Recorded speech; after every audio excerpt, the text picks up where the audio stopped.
hit record and words. I like it. Speaking of I've which, got a full thing of water. We're good. No is there coffee, though. caffeine in the water? There should be. We should put caffeine in the water. That For would be everybody? good. So all the people who are undiagnosed ADHD all of a sudden go, whoa, that's super cool. It's like, life is good. Yeah, Magic life is even. Good morning and welcome to Across the Desk. We are the Riff Raff Pirates, coming at you about all things neurospicy. And once again, we were saying something great and we just went, all right, apparently it's time to begin. So we have. Today's a bit of a mosh pit in a good way because we always come in with a plan. And then what we try and be is reactive in a positive way, that if an event has come up or a situation has come up or whatever. Oh, Sydney's disappeared. Speaking of sensory issues, I can't sense Sydney. So today's topic coming in was, and we can mosh this up, was sensory issues, which I have to tell you I have a story about. And then there's also disability pride, which Elizabeth had massive confusion about because I'm like, let me just do pride. Where's all the pride coming from? Yeah. We'll go more into detail in that in a bit. See, that's why we're gonna. So, this tells you about how each of us shows up rather differently. So, Sydney Elaine Butler. Elizabeth. You don't know all my names. I was like, your middle name Anne? Isn't Anne in there? Anne is in there. I'm Elizabeth Ann Isabella Barris Plouffe. You see, I actually knew that, but I didn't know the correct order. Yeah. Nobody does. My husband doesn't even get it right. Santa! Sorry I'm late. The Christmas Arctic in July. Larper is interloping. I love it. Hey, we had an electrical inspector have to come today because of all the work we're doing. You never can control when they show up, so. I'm supposed to have somebody come and look at my driveway. I have asked them several times to either text or something, and I've not received a single thing. So if he shows up to look at my driveway. Through no asphalt of your own.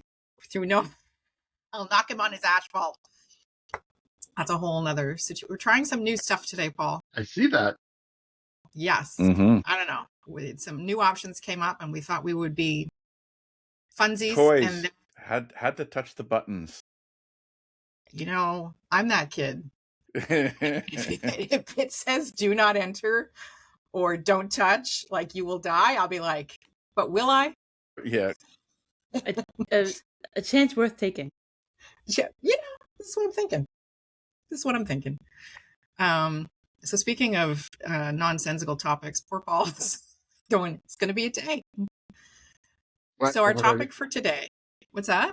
I looked good and then I went outside and now I'm sweating. Why would you go outside? Electrical inspector. Jerk.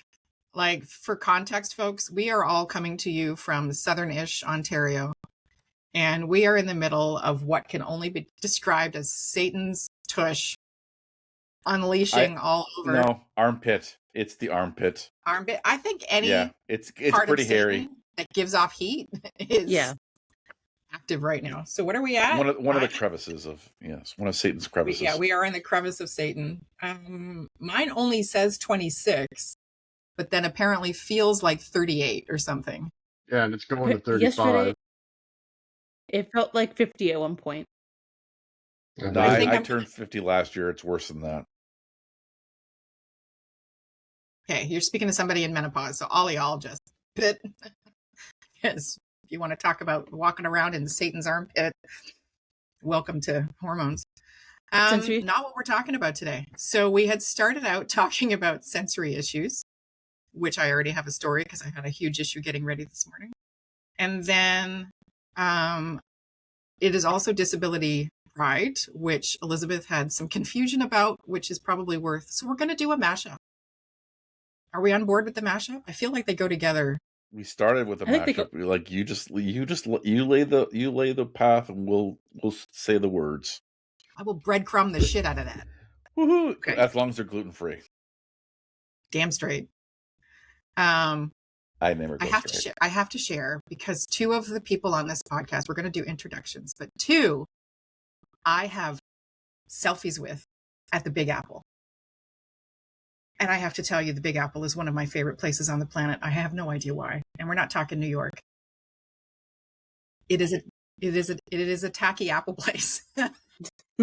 But not a taffy apple, because that would be better. Oh, they have those too. They do. Oh, they have those too. Oh my! If you can Both put the word tacky and apple taffy. with it, they have it. Do they have apple bottom jeans? Ooh. Oh, they should. The boots with the fur. Well done, Paul. So the Apple place is outside I'm of, hip on the I don't know. inside. In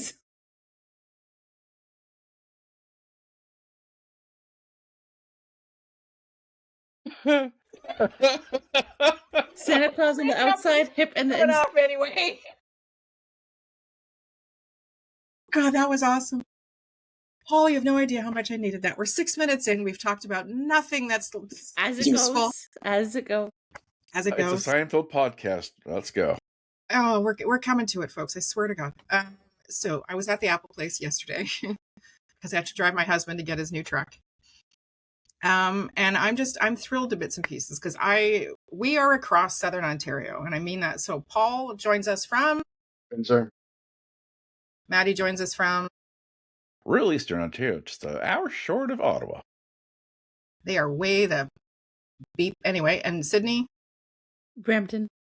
It has other nicknames. We won't go into those right now. And I'm in Burlington, which is about 40 minutes outside of Toronto, closer to Hamilton. Yeah, on a good day. Because it's an hour by GO train. So I'm not sure 40 minutes is... Well, yesterday we left at 7 a.m. Unless you're maximum leaded. Hey, I have a new car. So sometimes she gets a bit zippy. And so what the really cool thing is that I met Paul during the pandemic, met Sydney online because Sydney reached out. Mm-hmm. We hadn't met in person. Met Maddie online. I don't think we met in person because we were just Zoom. We were just Zoomers. We were Zoomers. Yeah, we're not actually, but we were close. And now I've been fortunate to meet everybody in person. But this whole team has not been in the same space yet at the same time. Not the same physical space. Yeah, I know. I feel like we need to meet at the Apple is what I'm leading to. Oh. I feel like we need, right? Our master plans come to fruition.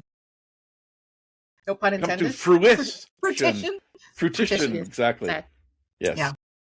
So what I love about that is that we are able to get together regardless of geography because of technology and bring all the lived experiences together. And that's why today's a bit of a mashup because we each show up based on our topics today, like very differently, right? So for me, I will kick off with my weirdness that my sensory issues focus actually mostly on smell and light. I'm ADHD and we have neurospiciness through our whole family. So me and my daughter are ADHD. My son is autistic ADHD and dyslexic, and my husband is dyslexic. For me, it's smell and light. Light's a huge issue for me. Like the least amount of light, the better. Bright, like you all I think have similar light issues. Like what's the worst place to go to for light for you? The mall. Valid. Any place with fluorescent lighting. Okay. Paul? I have not yet noticed any particular type of lighting that bothers me. So no, like if it's the flickering fluorescence, you don't find yourself getting tired or in a conference where the lighting is weird? I don't know if I've ever put it together, but possibly. I'll have to kind of pay attention to that, but yeah. Light is not a huge one for me, though. I have found, like, we go to the Canadian Leadership Summit, Autism Leadership. It's a summit. And the lighting is supposed to be set up to be accessible and inclusive. Unfortunately. What's that, Sydney? Where is it accessible? Sing it, sister. Like, the challenge is that if you make it, anyway, there's a whole bunch of things. The lighting gets too low for me and I end up with a migraine. Yeah. And I can't see properly and all kinds of other stuff. And I know it's helpful for some, but it's a whole weird and the problem is with the location.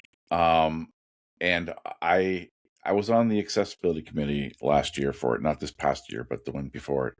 And I don't know how many site trips I went in and had some conversations. And I said, one of the biggest challenges is that you've got different lighting in different parts. And that can, like, the transition can be overwhelming. It's like a roller coaster of light exposure. Yeah, you walk in and it's bright, and then you get to the hallway between the lobby and the things, and it's dark. Then it's bright, then it's dark, then it's bright, then it's dark, and then you get in the room itself, and it's weird. Like, it's weird because, like, they have overhead lighting, they have natural lighting, and then they have spot lighting, and it just creates this weird blend of like it's not bright and it's not dim, and it's this really weird in between. I end up having to leave. I have to. Okay, so we'll move away from light. Anybody else move away from the light? Okay, no word of a lie. My mom was going in for major surgery, and it was touch and go whether she was going to come back out again and not have wings. And I went, okay, Mom, when you're going in, if you see a light and it has white sparkly person in it that looks like God, just say no thank you. And then the nurses are killing themselves laughing. And one says, what if it's a surgical light? Like, it looks like it's in an OR. I said, Mom, if it looks medical, that's okay. But if it looks sparkly and there's wings attached, just say no thank you. And she was cracking jokes all the way. Anyway, she did come out of the surgery. That's not a sad story. What about clothing? No tags, you're it. No capes, no tags. Paul, clothing? Yeah, shirts have to be cotton. I can't wear like this cooling, wicking garbage. Itchy stuff. Yeah, I can't wear that. Yeah. What about linen? Oh, I love linen. See, I don't like linen. I can't. I don't like linen. I like linen. No. I can't wear it because I don't iron. Only John Lennon. I won't iron, so. Iron, yeah, one iron to rule them all. Here's the challenge: is that a lot of women's clothing, Sydney, it's ironic. Yes, is made out of the weirdest, stinking, scratchy polyester FUBAR fabric. Mm-hmm. So do it, one baby. of my favorite clothing stores is Susie Shear, but I mostly now buy. It's hard because sometimes I want to buy things online, but it's like you don't necessarily know the material. You can't touch it. But then, so me and my mom went to an outlet recently of Susie Shear, and it was so, going back to your thing about lights, Elizabeth, it was so bright in there, and then it was raining outside, so I wore a jacket, so then I was also overheating inside, and then I'm just like, and it was difficult. Not for you, Missy. But I realized, like, I had aha moments from when I was a child, and going to the mall, going shopping, and having these. I'm just like, and I feel like every day I learn more about myself. I'm just like, like I was like, and then like a meltdown made sense. Yeah, and I have to wear. I wear my sunglasses. My sunglasses help reduce some of the impact of the light, but then sometimes I can't fully see the coloring of the clothes. It's just a whole thing. But then, like, sometimes I feel fabrics when I'm shopping. I literally me too. I have a visceral reaction. Mm-hmm. And I love going shopping with my mom too, because she's like, "Oh, don't like that fabric." I'm like, "Yeah, you're not gonna like it either." Like, no. But so many fabrics these days. It's just like, how does that fabric even make sense on this item of clothing? You know, it's a whole issue. Tell me, At least 50% cotton in my tops, in my shirts. Hmm. Why Those do we need tags. 3 tags? 3 tags, people. And not the nice ones that sort of sit in the back or are printed on the fabric, but 3 tags. Normally they There are don't no bother nice me, but these tags. they're There are no honestly nice tags. The like the socks only don't bother tag me. the only tags that are nice are the ones that are like actually printed inside Yes. and on the thing. Yes. I used to drive my mom crazy as a kid because I would rip the tag out of every single item of clothing I'd have, which of course would sometimes leave holes in it, which would make it not last as long. And also, I was very hard on clothes. Do you not Yeah, have scissors? Like I don't mean to. I'm not making fun because I can imagine like the level of. in the moment when you're I'm gonna actually mute Mr. freaking Coleman. out, when Yeah. you're absolutely freaking out because like it's just wrong, you don't think of scissors as an 8 or 9-year-old little kid. You think, stop Totally the fair. pain, rip. But that's a huge, and then that can get compounded, right? So one of the reasons we're changing this a little bit today is because we can then have intersectionalities. So if we have sensory issues, I have an acute sense of smell. I used to have an extremely high level of hearing, and then I went deaf in one ear, and that was great because it kind of evened shit out for me. Paul, do you have something printing in the background or somebody? Nothing? It's so weird because your little voice thing is going, but your mouth ain't moving. Your lips ain't moving. Oh, in your Your lips ain't chair. moving. When you're moving your chair, we're hearing it. I'm sure it's practically brand new and it doesn't. Do you hear No, it's that? not. It's like, Yeah. Oh, yeah. no. I hear you rocking back. Yes, very much so. Oh, no. I was hearing something Every else. little move you make. Every noise you. Every breath I take. Yes. Any opportunity to I'll- break it. I'll be watching you, Mike Wazowski. I'll be watching. I love her. Roz. Anyway. And that's just So one the of the sound intersectionality directors is that if you did are in that a voice. situation, you need to use the chat. You are on Please and fire. thank you. You're welcome. So intersectionality. So we came on this morning and both Maddie and Sydney are intersectional with other compounding issues that make sense to tag into pride disability. So Sydney, whatever you're willing to share, how would you say that your intersectionalities around disability Hmm. impact sensory issues? Like, how do I say it? Just like it impacts everything. Like, I was going to say everything. like, and it's so like,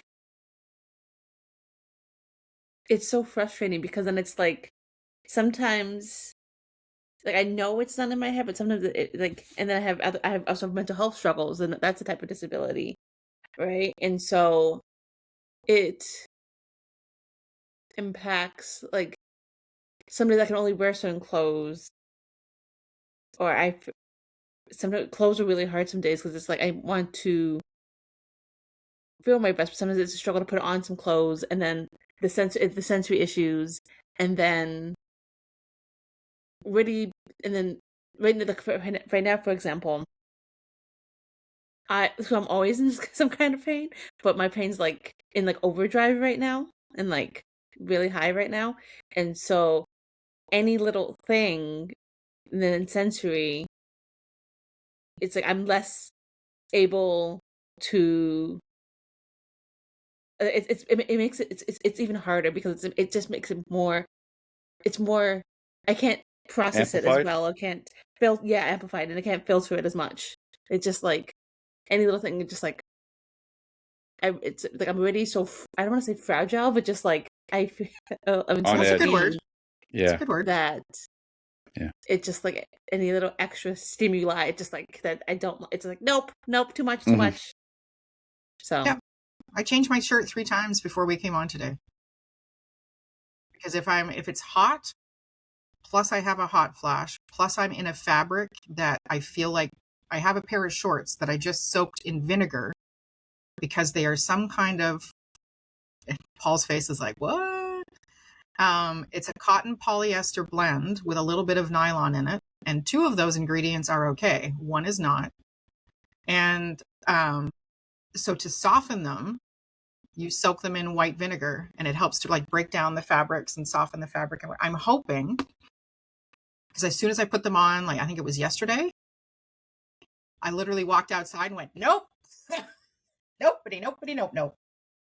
Trapped the heat, immediately became itchy. It was like somebody had put, I think it's called a hair shirt or something. Have you seen The Big Bang Theory where Leonard has to wear the itchy sweater to simulate how much losing a video does to Sheldon? It sounds kind of familiar. Anyway, he's like this the whole episode. That's what those shorts are like. So according to sources, vinegar will soften clothing, certain clothing. Don't use it with every piece of clothing because I don't want to be responsible for your new clothing bill. But jeans in particular, it will soften them and Well, I can't wear jeans. break them. What's that? I can't wear jeans. Mm-mm. Tell me more. Sensory nightmare. Okay, like what does that look like? I I can only wear jeans. think it's, and I feel like my legs also feel constricted in them, which again, I think, or Yeah. like, Yeah. I feel like I remember I used to wear jeans, and then I started wearing leggings, and it was like, oh, it feels like my leg can almost like breathe. Like I felt like it was like so tight too on my leg. Yeah. Same. And there's another quick point I wanted to make. So like some days I mostly work from home, and sometimes if I am having a lot of sensory difficulties, like I keep wearing the same shirt over and over again, and Because you know it's safe. I know it's like I'm like, this is a good shirt, but sometimes sometimes I try the shirt another time and it won't be safe anymore, which is annoying. But in that, like, my family's like, you keep wearing the same shirt again and again. I'm like, because I know it's gonna work. It's working this week. It's working.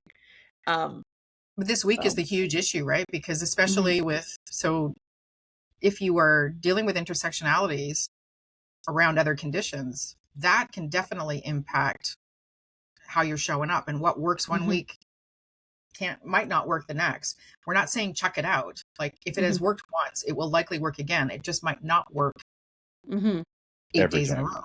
Yeah. And please try and wash it at some point in between that. Because Only if you're going to go out, though. I'm just joking. Right. I'm joking. I have a kid who wants to wear the same shirt, and I have to well, I can't threaten, so I have to incentivize heavily to get the shirt into the wash. But it's the same thing. But that's it's like, good. yeah. I just it was making me think that there's 2 childhood stories that I think I relate to, and I think relate to this. There's The Princess and the Pea as well as Goldilocks. You know, like they're the things that need to be just right, but you also feel the thing that other people wouldn't feel, but it's like you're feeling it. Yeah. Doesn't invalidate if somebody else can't. Paul, you were going to chime in? No, I was just going to say, no, that's good. The Princess and the Pea was autistic. It's interesting. No, if she could feel You that know what? pea. No, you're not wrong. Could be. My daughter, when she was young, and we hadn't pieced together the neurodivergent part yet. Well, why, I have no idea. Mainly because it was 20 years ago, but and we had a doctor that said girls aren't autistic. Yeah, and we're trying to be a no swearing podcast, right? but I that know. statement makes it very difficult. Yeah. So well, I'm trying to keep the F word down to a minimum, but for fuck's sake. One.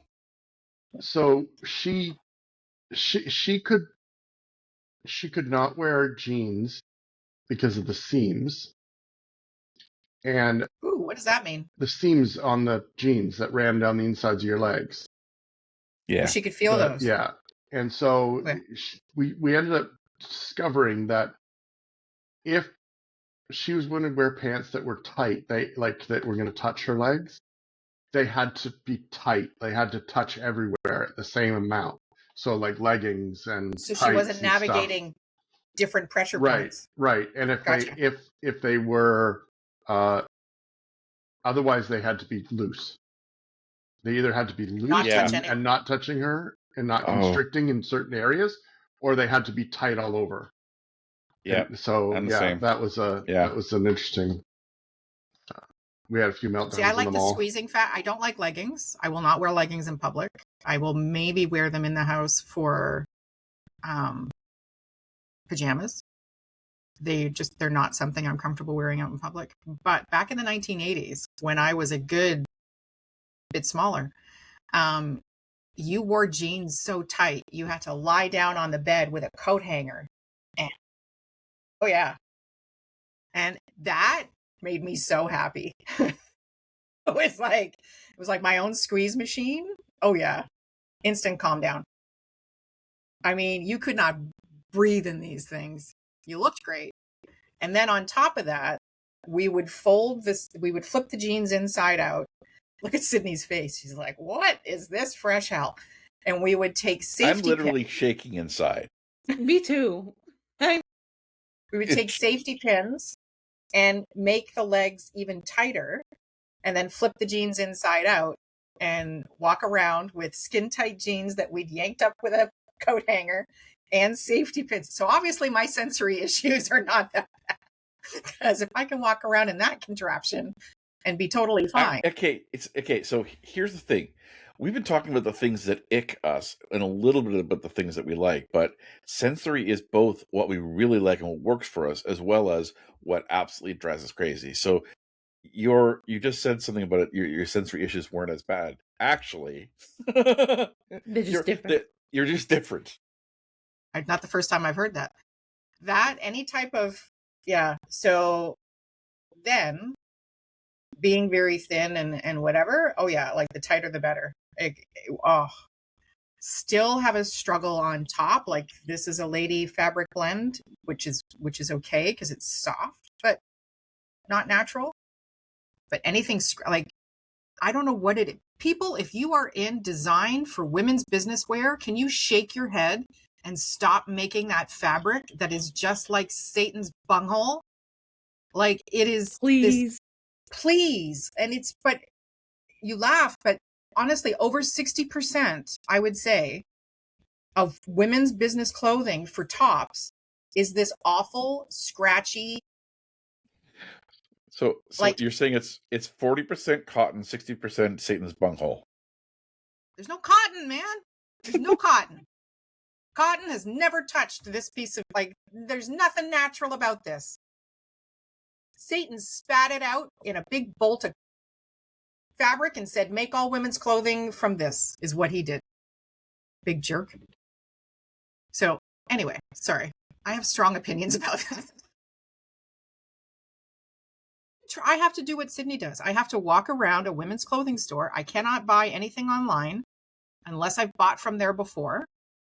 And I've had the same, and I check the label and whatever, because it'll arrive. I bought a pair of what I thought were like normal jeans. And they arrived and they were the stiffest, scratchiest, most awful, put them on, immediately took them off. It was brutal.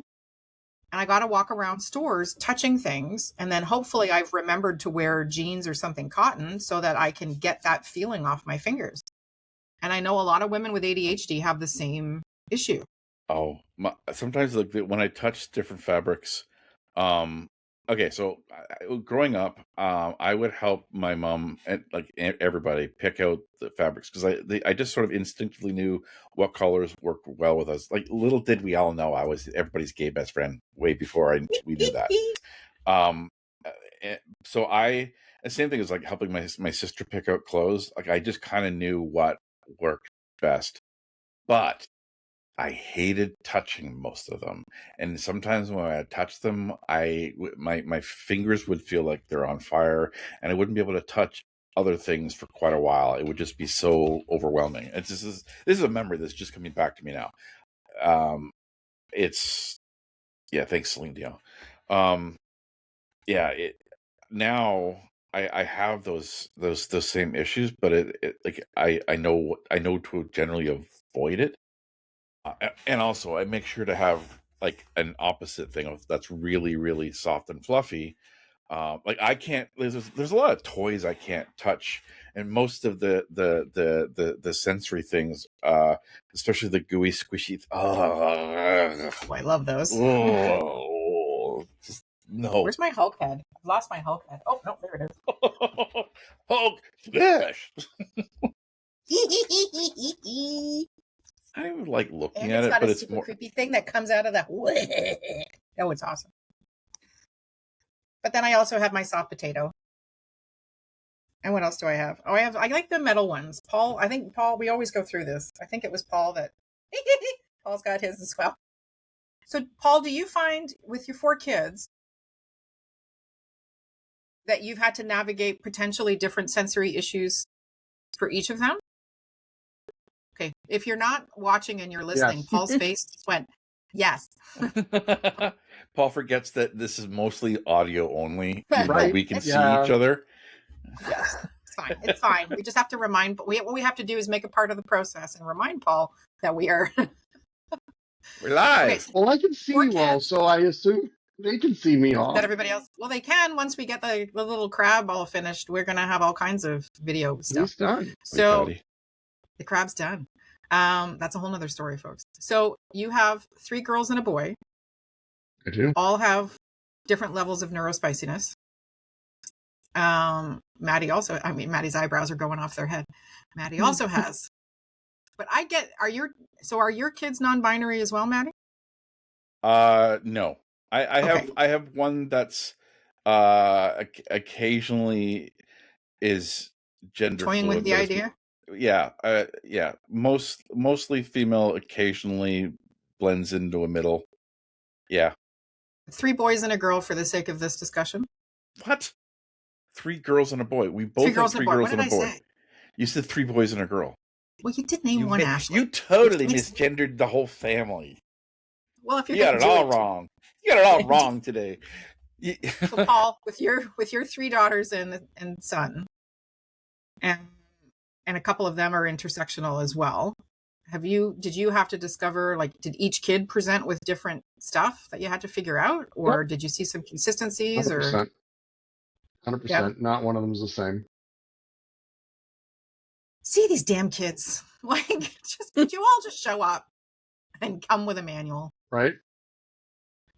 I have never seen anybody in my life strip as fast as my daughter. She will walk in the door from like a formal event or something she's had to dress up for or workwear or whatever. And she's got it down to an art. And will walk in the front door, like basically look at me and say, nope. And she's upstairs and in her room and in a sloppy t-shirt and a pair of legging shorts or whatever within, like, it's like a quick change, Taylor Swift, and divests herself. of And then you won't anything see and her till everything. midnight. It's just Honestly, another reason well, to she- thank God I was born a man. Because even my dress clothes are not that bad. Yeah, like dress clothes for women are brutal. Okay. We are all 3 of my daughters and I are also similar to your daughter. The moment when we get in, the first thing is goddamn socks. Boom. Socks are only for shoes in our mind. Our house, you know what? You say that now. But here's the funny thing. My autistic dyslexic son with his ADHD, if he has socks on, they rarely come off, regardless of the situation. Inertia. Whereas my Autistic husband and or my inertia? daughter divest themselves of socks as quickly as possible. I just avoid socks at all, like any opportunity, Mhm. but I hate cold feet. Yeah.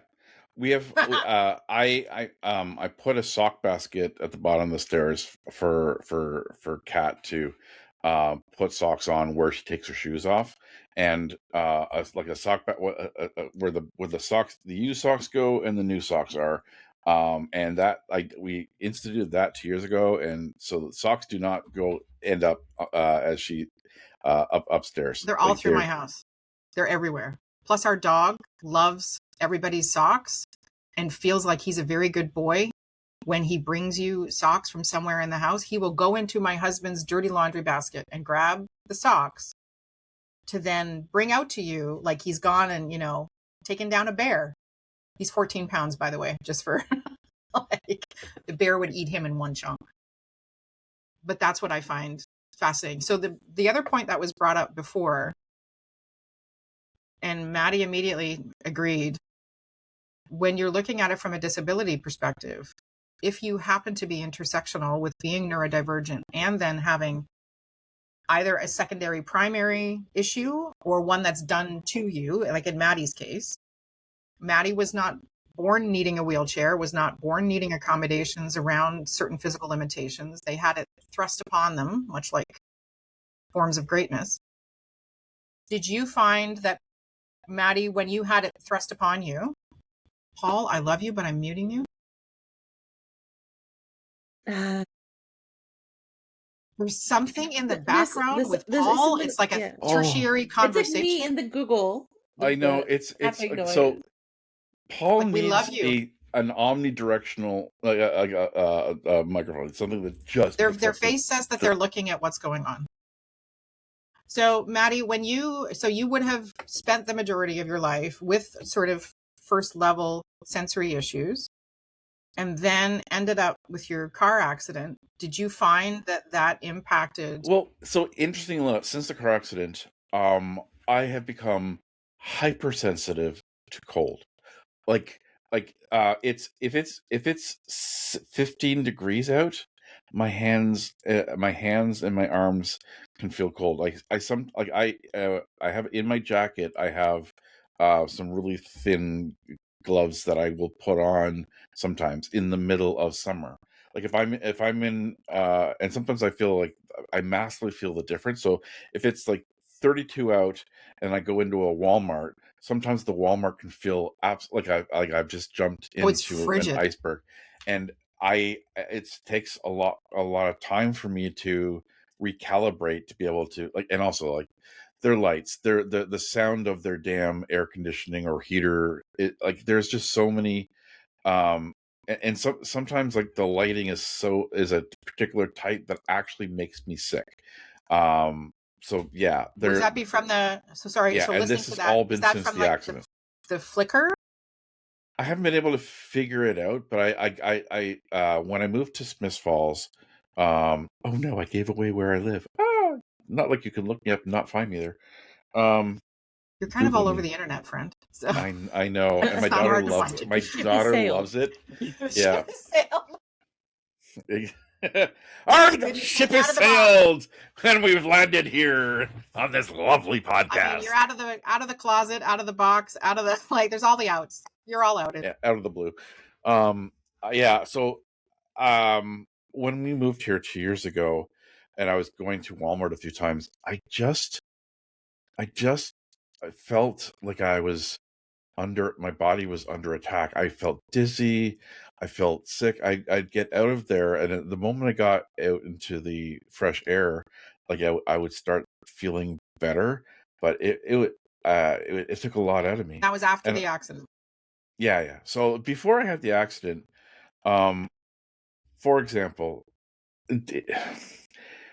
every December, every Walmart and other places, ching, ching, ching, ching, ching, ching, ching, ching, ching, ching, the Salvation Army, the kettle things, that it would strip me down to my utter soul, and I had several major meltdowns where I completely fell apart, and to the point where I tend to avoid Walmart in December because of it. If I have to go in there and I see them, I say, please, I am extremely sensitive to this sound of your bells. Can you wait until I leave before you ring them again? I hear them and it really affects me. And usually they're okay with it. And if they aren't, then I leave immediately. Whatever I was going to get, I leave it, go. I did not experience. I think the issue I have with bass, like it hurts me. I'm sorry, with what? this intense bass sound. Like I feel vibrations now in a really, I'm extremely sensitive to vibrations. So bass, like I was at I took my daughter to a Katy Perry concert last summer, and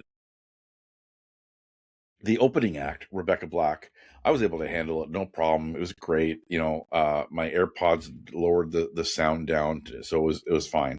But the moment the Katy Perry concert started, they just jacked up the bass, and I could not be there anymore.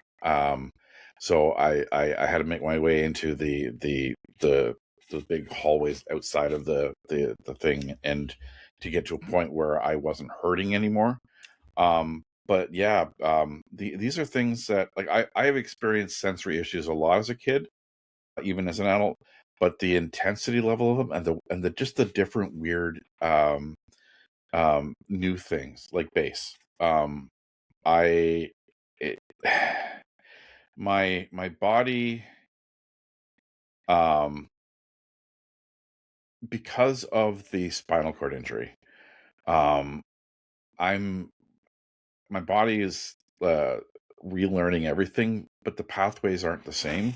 And so I think sometimes it's the spinal cord issue plus the already intense way that I react to sensory, sort of blends and melds, and which means that, like, really soft things, like when I find a sensory that's really good, it's amazingly good. But when it's off, it's Amazingly bad. yeah, We had that debilitatingly in bad. Sydney. Do you remember when we were in? And Paul, I tried to unmute you again. I don't know what's going on in the background. Please feel free to unmute when you have something wise to say. But there's a weird little dialogue situation going on underneath, and the relief on Sydney's face when you stop. You're being distracted. When I muted you, tells me it's not just me hearing it. So I don't know what's going on. We need to figure that out, because Yeah, I love when you yeah. just pop in. So Sydney, do you remember when we were doing Employment Works?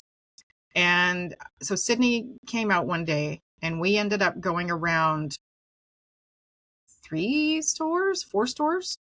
I think we went to 3. 3. We did some high level research of what was in the area to go and get sensory stuff for the classroom. And Employment Works is a program that's developed to help adults who are either trying to get into a career or a job, are pivoting, have had to leave a job because of a variety of issues. And what we were noticing is that some folks needed some kind of distractive fidget, but I didn't want them to be kiddie ones. I wanted a variety. I shouldn't say because the point's been made that for some folks that's completely okay. I just wanted to make sure that there were options that appealed to all levels of individuals. And I had picked up a bag from Value Village, of all places, which was a mixed bag of tricks.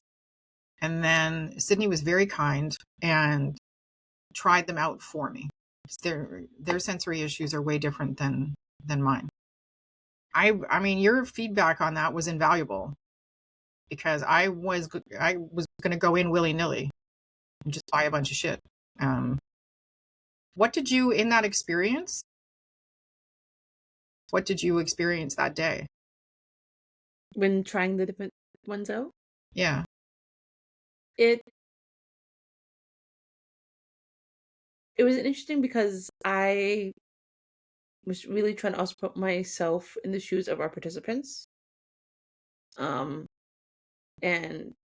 even there was some things I'm like, this could work for some, but then even like, I was like, if Maddie comes in, this could maybe be a problem for Maddie, right? Even taking that into consideration.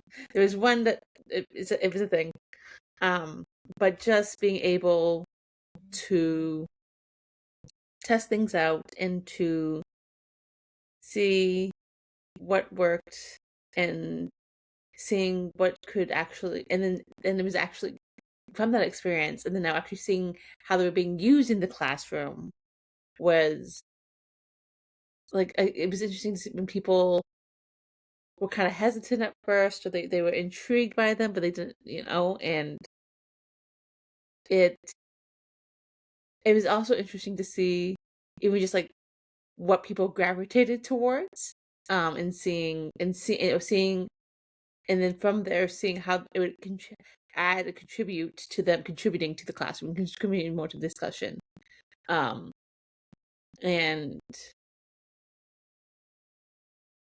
also how it's used in different ways, like, and some would really just help them focus in that moment. Some would just, like, if they had a moment where they need to feel like they needed a moment of calm, they would take. We had like little bunnies, and so using them for calming situations. With my chocolate. I may or may not have used some of the fidget toys as weapons, but I did try to pick the soft ones. I had one out just earlier. We have throw stuffies, little small little. I have a collection of them here. It was love. Yeah, we've got these small little stuffies that we call throw hamsters, because we used to just use small things that were hamsters, and they were they loved being thrown. I'm assuming the hamsters didn't have a heartbeat, like we weren't chucking live attack gerbils at people. It's gerbil warfare. We're letting Paul back in because I feel like Paul's been doing some. I can see that Paul has been doing some exploration to try and determine the source of the. Better? It's the warble. It's still going on? I think it's just picking up from your house. Yeah, it's picking up every sound in your house. Yeah. You got a lot of people in there. Yeah, every little sound, like whatever I'm hearing, like the taps, clicks, that I'm hearing a whoosh of like cars going by. There's no cars going by. No, there's no that I don't. Oh, that hurt. Oh, is your microphone inside your headset? Yes. Oh, it's you. It's you. It's everything you move. It's the whoosh, whoosh. Yes. It's your beard. Like, it's picking up. Yes. Don't oh my God. You are Speaking about sensory challenges. Right. You're the conduit. All right. So it's your headset. Paul is a sound machine. Okay, that was a lot of yelling. Poor Sydney's having a moment there. I'm sorry. Okay. I'm overstimulated. Well, we're luckily we're wrapping up soon. So, but my other, what we're talking about. My other thing, Sydney. So like Maddie's an excellent example of when something that can, from a disability perspective, develop without, warning. And then would you say that the health condition that you deal with that contributes to sensitivity, because that would have come on gradually, would it not? So my doctor said, so I was diagnosed autistic, and then that led to, and then I was masking, but then there's aspects that is mental health challenges, and the mental health challenges is actually also linked to the other condition.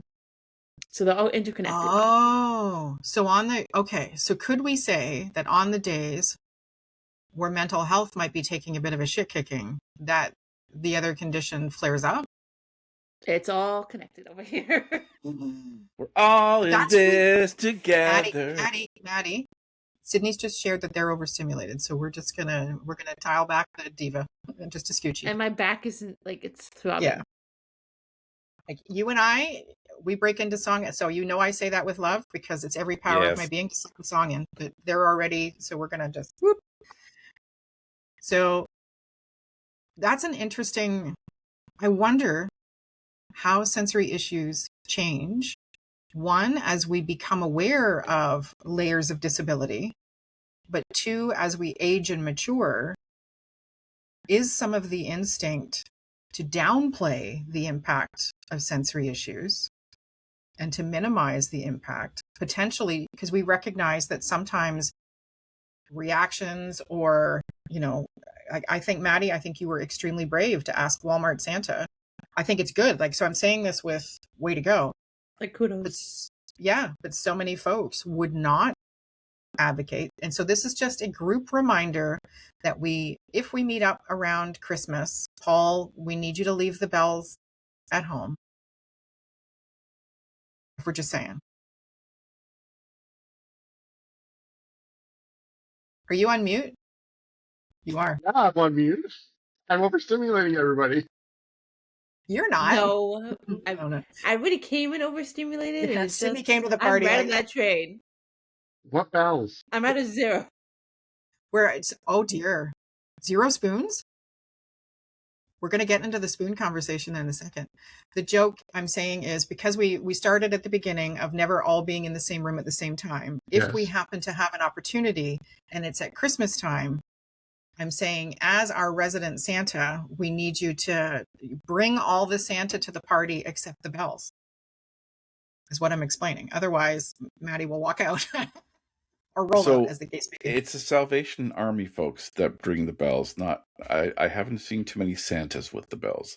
They just Paul has slay. bells. I have bells. Paul has bells. This is why I'm being proactive in saying that Paul has bells. I have a big leather strap So he with more beautiful than- bells on it.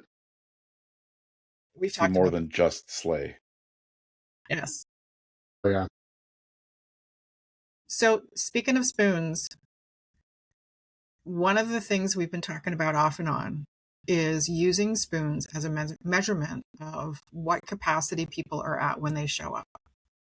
And we've started using that in our team meetings. And so for us, it's a spoon of 1 to 10.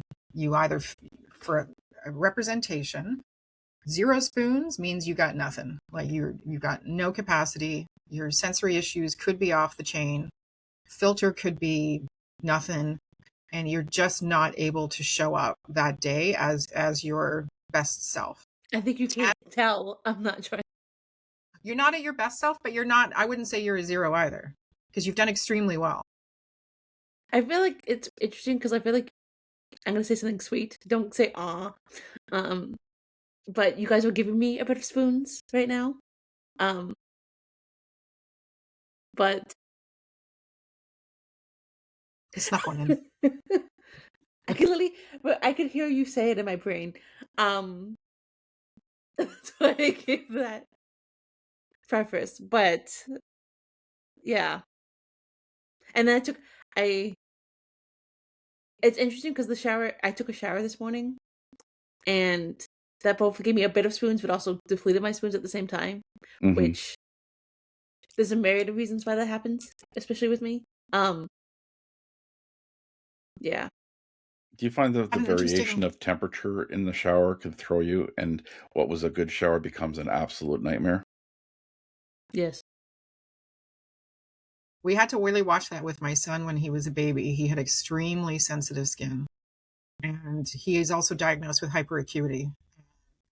Working on a project, and I have a binder that is 4 inches thick that has all of my son's reports, doctor's notes, like everything I could collect on him, school notes. I have emails to the superintendent of education saying, thanks for taking my son's support away. That was awesome of you.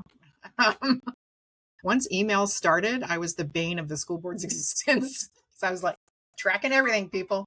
It's all going into email. And we should be dancing. It's 10 o'clock. Is Alexa broken? What is happening? There you go. It's time to stand up and stretch. Let's take a break. No maracas. No maracas. No maracas. We got a sensory issue. Sensory. That's There you all go. I can give you today. What? That's all you're getting. From full like John Kerry mask to like, wait. That was the best pivot I've seen in a while. So from a spoon, we'll just circle back to the spoons. Because at the very beginning, one thing we started talking about was how it impacts mental health and how our physical state can definitely make sensory issues better or worse. And sensory issues would be what I would consider an invisible disability, because you would not look at me and know that I'm extremely sensitive to fabrics. You would not look at me and know that extremely bright lights like literally make me want to get up and run out of the room. I can't, like, my office is all lit with lamplight, and in the middle of winter when I have to turn on the overhead light, that's not a good day for me. It by the end of the day, I find bright light exhausting, and it taps my ability. I have to, and I don't know if either of you would have noticed, but I tend to get up and walk out of conferences a lot. Yes, and I not that I'm realized that. leaving. Yeah. And it's a combination of dealing with the lights and sometimes dealing with People. stuff. Yeah, thank you. People, and so but that's our ability. I'm an introvert by nature, which I think off the top of my head is a form of a sensory issue, right? Introversion and extroversion around, to Sydney's point, where we get energy. If we show up, certain people can add spoons to our day and other people can suck the spoons out of us. And if I'm dealing with itchy fabric, I wore the wrong shoes, like whatever it is on top of that, then my capacity to deal with stupid is a lot less. And I already have a filter issue, meaning that most of the time, whatever I think either shows up on my face or comes out of my mouth. And so I think we need to be more cognizant of the fact that if folks are also dealing with a secondary issue or a tertiary issue, would you say, Maddie and Sydney, I would say you're like tertiary, right? Because we have autism, we have ADHD, we have sensory issues, and then we have a physically disabling situation going on. That varies from day to day. All of those vary from day to day. Yeah. Right. Yeah. Go you. Jackpot. And then Paul and I are so far physically okay, I think, aren't we? They're not talking like that. Now they're just being saucy. No, Paul's trying to be nice. I unmuted you. But then we both have kids that we've had to learn.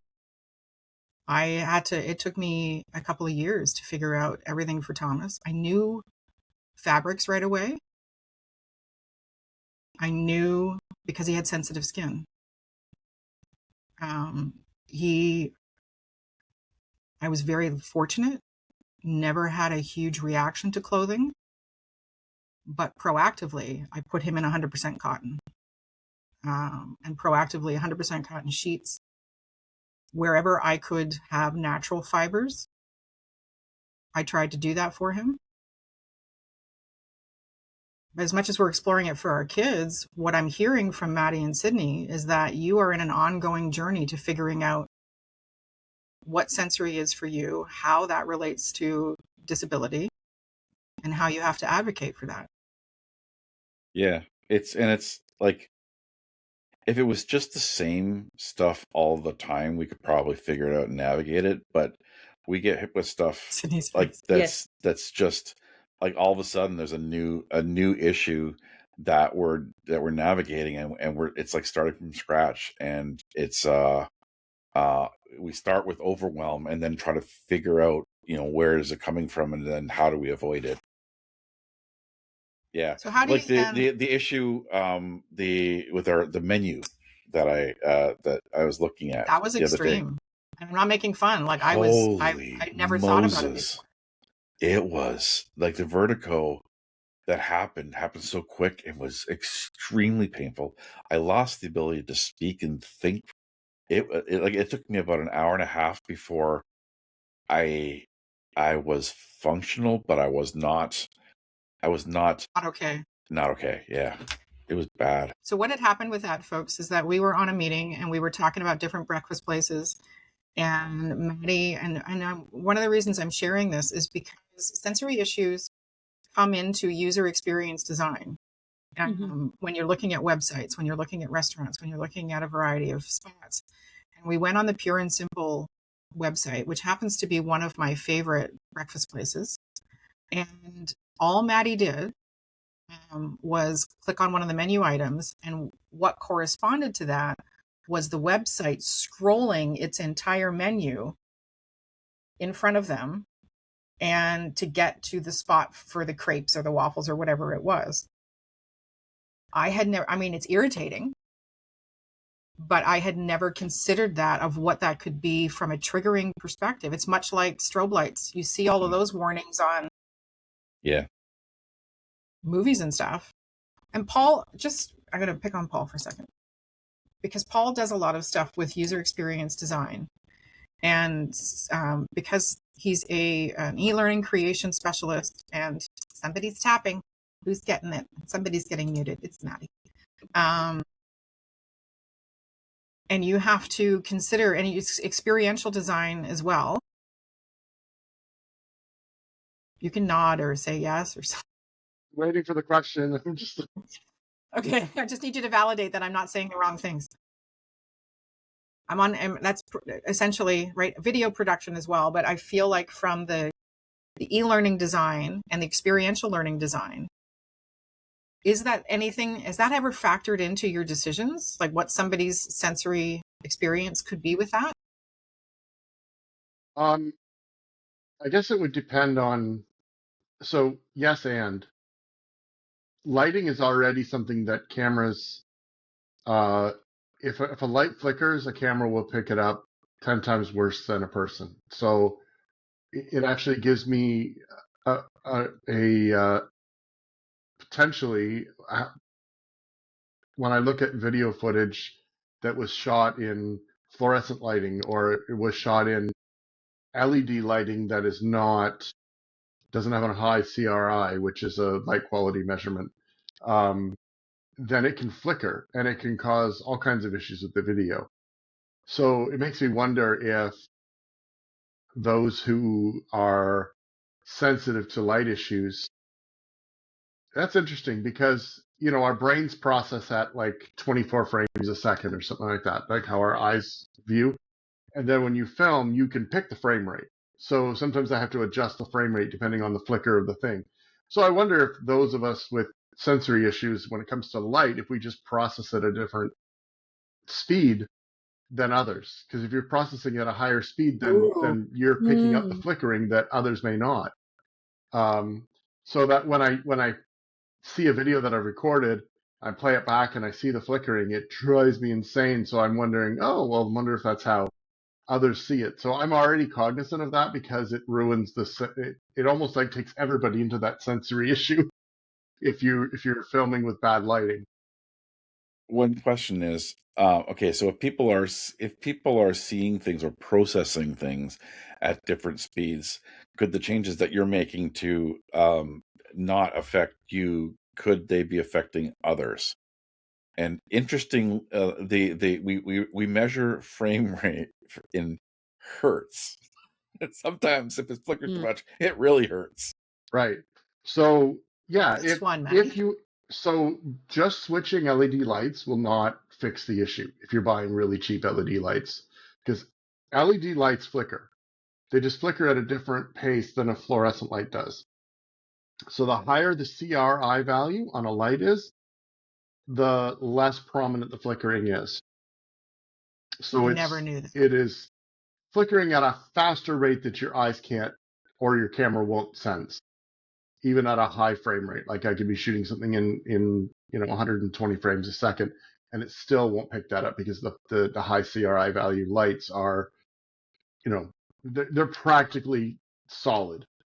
Most people's brains don't pick those up. So if you're looking out to buy lighting for your house because you have a sensory issue, then watch that CRI value. And if it's not listed, then I would probably avoid it, because you can even buy bulbs that are high CRI values, like 95. Which I'm now going to look for, because I never knew that. Yep. And lighting is my biggest bugaboo. Do you find now, I'm going to ask this to everybody to wrap up. So when we began at the beginning, we shared, all of us are neurospicy. All of us have a variety of sensory issues, right? So Paul mentioned that it's 100% cotton for shirts, right? Predominantly. Although they do like linen, which makes me think you're a low functioning sociopath, but that's okay. Not the first time I've heard that. What's that? Not the first time I've heard that. You and me both, brother. And then, Maddie I know with Maddie, there's scent. I've unintentionally created an issue once, and then I have found a resolution and it happens once, and then I learn and I'm cognizant and I try and be proactive. But, the value of intersectionality around their sensory issues. We've all agreed that tags are just jerks. And then Sydney has shared, we both have the issue around women's clothing made out of Satan's armpit hair. Like, it's just awful. But as we've learned about ourselves, and then we've learned about ourselves through our kids, or we've learned ourselves through our life experience, do we then apply that lived experience to what we do and how we show up? Right? As Paul has worked with me, and like, I think, Paul, you would agree that when you came in and we started working together, we did a lot of talking about neurodivergence and what that meant and how it, right?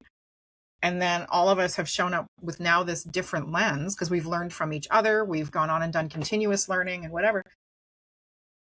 Does that now influence how we show up for others when we design things, when we coach, when we speak, whatever we do? I'd like to posit that for our wrap-up thought, because I think we need to. One, I don't think we can help it. Yeah. I hope. Yeah. It becomes habitual. But how do we help folks recognize what's a sensory issue, how their disability might impact that, and then how to advocate in a respectful way? I think we're going to have to do a part 2, is what I'm saying. So I don't have a lot of sensory issues with clothes, but I wonder how people deal with more and more. Even shops have now have you have to wear a team shirt, or you have to it's always been in fast food where it's polyester everything. The uniforms. Yeah, but even in a lot of shops that I go to, the guys on the shop floor all have on company shirts, and they're all you have no choice in that matter of what they're made from. So I wonder how people deal with that. That's got to be something. So to me, it's educational, right? If you can teach somebody that how it actually feels, or how it that it actually is a thing, then the companies can then make small changes. You asked me if I make changes. I do make changes in my e-learning. Since I learned about different learning styles and making it more inclusive. Thank you, Sydney. You worked with me on that last project, and you're welcome. We have another one coming up. We were able to go back, and I'm learning, right? So we did a pretty good job at first, because we've talked about this stuff before, but being able to have Sydney come in as an expert and look at it from that lens and say, okay, here's some of the metrics that you're not hitting. You need higher contrast here, or you need different things for accessibility. That's helped educate me, so I'll do better on the next project. So education is the biggest piece of it all. I agree. And I think that the sharing model, and now I'm tempted to put out on in a small group on Facebook, for an example, with my network, and say, any other women suffer with clothing made from Satan's armpit hair? And where do you shop to be able to find nice, affordable? Because it's hard. I like Giant Tiger. What's that, Sydney? I like Giant Tiger. Oh yeah, I love Giant Tiger. I think Giant everything Tiger. I'm wearing. Giant Tiger. Don't have a giant tiger, so stop bragging. We don't have one in the area. I have to drive to Hamilton or somewhere. I don't know. So to wrap up, folks, we've tried to mishmash this one. I think we're going to have to do mishmash part 2, because I think we've unpacked some stuff that your lived experience around sensory issues, it shouldn't, it's the phrase I'm looking for. It shouldn't dictate how you show up, but I would hope that it makes you more cognizant about how you show up. And that sensory issues, we need to be more understanding, and we need to be more cognizant and get away from shaming. if somebody who is, 40 odd years old needs to have a stuffy to help them, like, who gives a hoot? Like, people are running around doing far worse than walking around with a stuffy. Namaste. So That's the one thing I like about some of the like Nido and things like that are sold as sensory issues, like fidgets and things like that. Just the fact that they're selling them in regular stores, they're selling them online, they're become so popular that people now understand, right, what that is. Before, the choices were, click a pen and drive everybody insane, or rattle the change in your pocket and, have me want to sew your pockets up. Even knitting was. I hate the my sound of the mom, click, click, click, click, click, click. I I hate that know, sound. I love her. I love her. I love her. I lost my mom 7 years ago. I would do anything on this planet to hear that noise again. But I have to tell you, in the moment, I wanted to. And I was grade 5 or 6, and we were in an open concept school where the library got converted to classrooms where the walls didn't reach the ceiling. I don't know what Oh, yeah. psychopath thought that. Oh, yeah. Yeah. I was in one of those twice. My parents And moved me Mr. out of a Hopwood, school that had that open concept design and moved me to a school that had it was more for, but yet I didn't get any kind of diagnosis. well, we've helped I you with know. that. So Right. Yeah. But what's interesting is, just sorry, I know we're running over, but no, you mentioned your mom's knitting, and I mentioned, wanting to sew the pockets of the people who rattle their change. It's interesting that the things that people use to stim, we don't have the patience for because they set us off. What they're yes, stimming they is setting trigger. us off, is triggering Yeah. us. Yeah. So maybe that's Mr. another Hopwood thing to consider as well. Yeah. is what you stim at home with, please, if it makes you happy, if it gives you calm, if it gives you joy, and you're at home in your four walls, please use it. Please don't worry, like, please use it. But if your stim is a clicky thing that you keep in your pocket and you use that at events, you might want to consider that Elizabeth might come over and throat you. Yeah. What I was thinking earlier, Coleman's doing his happy little Shirley Temple face. I was thinking about this a couple times today, but I'm going to mention it now since we're at the end. But like, one person's gold is another person's kryptonite, and it's if we're expecting others to be able to, handle our stims, we also have to be aware about others that may have a challenge with ours. So like it's there's a balance. There's a balance, and for me, the way I sort of manage the balance is, if something is being done as a necessity, okay, that's got a priority. If something's being done as a preference, but there's other things to choose from, okay. Like writing that down. Hang on. Yeah, the clicking. Can you like for me, I would tap my hands and I would drive people crazy. But I could shift it to my legs and just have my legs go up and down. But if you try to get me to if you try to get me to change to something that I cannot do, you will see irritability. Or as kids, you'll see behaviors. You always have to have agency and choice over what you choose within. I was in grade, this open concept. There was a point to me introducing that. One, it was horrible for me because I cannot filter out conversations and I'm extremely nosy. And Mr. Hopwood was our vice principal. And back in the day, so this is, 1981, 82, teachers wore suits to work. I don't think that's entirely the case, depending on the school, public school anyway, like primary school. He would keep a handful of change in his pocket and he would walk through the entire open concept. And if he had to stand and talk to somebody, he would jiggle the entire pocket of change, the whole conversation.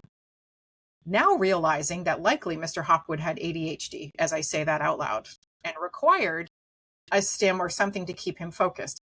Did he have to choose the one that I could hear across the library? I think not. Not kind to the other ADHD people in the room. Again, going back that far ago, Girls didn't have ADHD. Well, no, but we didn't understand that, and he had no stimming choices. Like I said, I'm completely being facetious, and I recognize, but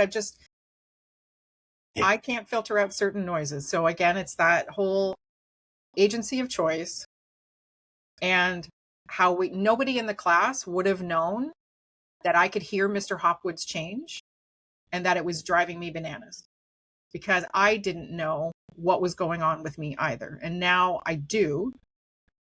And I would have provided him with an alternative. Like, here's some chalk. My agency of choice is jigglemylegs.com. A new Earl for Maddie's collection. Okay, we're at 1:15, so we need to wrap her all up. Any final wise words?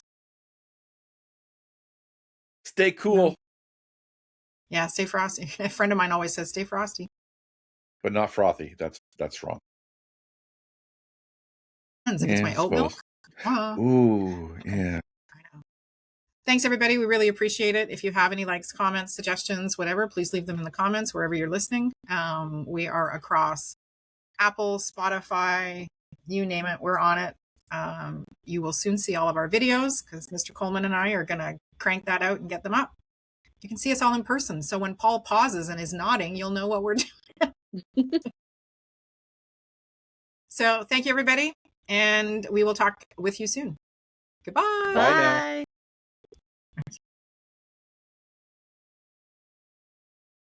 I can't take you Bye. right now. I can't.